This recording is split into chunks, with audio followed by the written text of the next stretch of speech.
என்று வாய்ப்பிருந்தால் அதை தணிக்க யாராலையும் முடியாது. உனக்கு அலைமோடுவது பற்றி ஒன்றும் இல்லை. ஆனால் நீ சென்ற இடமெல்லாம் ஏதாவது கலகம் உண்டு பண்ணி விடுவாயே, அதைத்தான் சற்று சிந்தித்தேன். நாராயணா, எதற்கும் இடம் பொருள் ஏவல் வேண்டாமா? இந்தியத்துமா கலகம் செய்வேன்.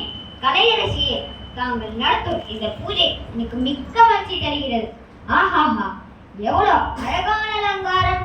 பார்க்கும் பொழுதே லட்சுமி கடாட்சம் நிறைந்து காணப்படுகிறது. நாரதா, இப்படி வா. என்ன சொன்னாய்?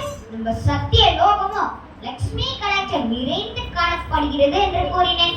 எல்லாம் தெரிந்தும் தெரியாத போல் பாசாங்கு செய்யாதே நாரதா. எனக்கே உண்மையான சத்தியலோகத்தை சரஸ்வதியின் கடாட்சம் நிறைந்தது என்று சொல். நீ ஒரு முறை லட்சுமி கடாட்சம் நிறைந்தது என்று சொல்லாதே. தாயே, அறிந்தும் அறியாத போல் தாங்கள் தான் பேசுகிறீர்கள். சான்றோர்கள் வாழும் வாஷ்ணவம், பிள்ளைகள் படிக்கும் பள்ளி, புலவர்கள் ஏறும் மேடை, இந்த இடத்திலெல்லாம் சரஸ்வதி கடாட்சம் இருக்கிறது என்று கூறுவார்கள். ஆனால் இந்த மாதிரி அரங்காலம் இருக்கிற இடங்கள் எல்லாம் லட்சுமி கடாட்சம் இருக்கிறது என்று கூறுவார்கள்.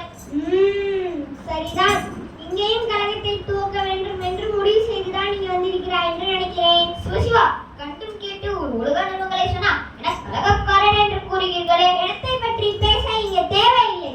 உலகத்திலே சிறந்தது கல்வியா செல்வமா? தாங்களுக்கு தெரியாதா?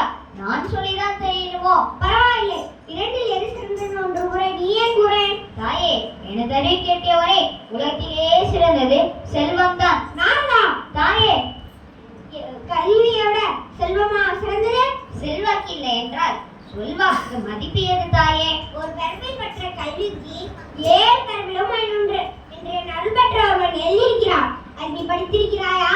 பணம் இல்லாதவன் பிணம், பொருள் இல்லாதே இவ்வுலகம் இல்லை என்பது நீங்களும் படித்திருப்பீர்கள் அல்லவா? நாரதா, பொருள் பெற்றவனுக்கு தன் வீட்டில் வட்டம் தான் சிறப்பு.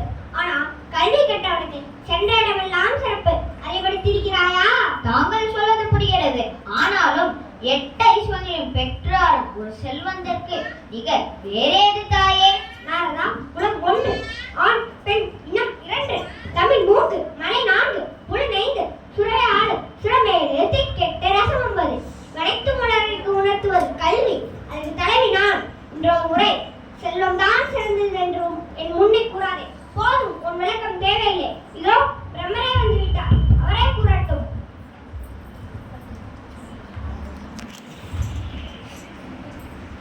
நான் தான் பிரம்மதேவர்.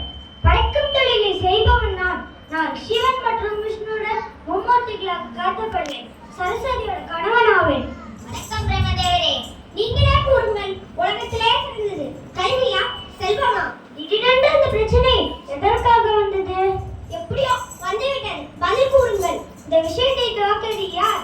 நாரதனா? சொல்வது அவர்கள், வழி என் மீதா?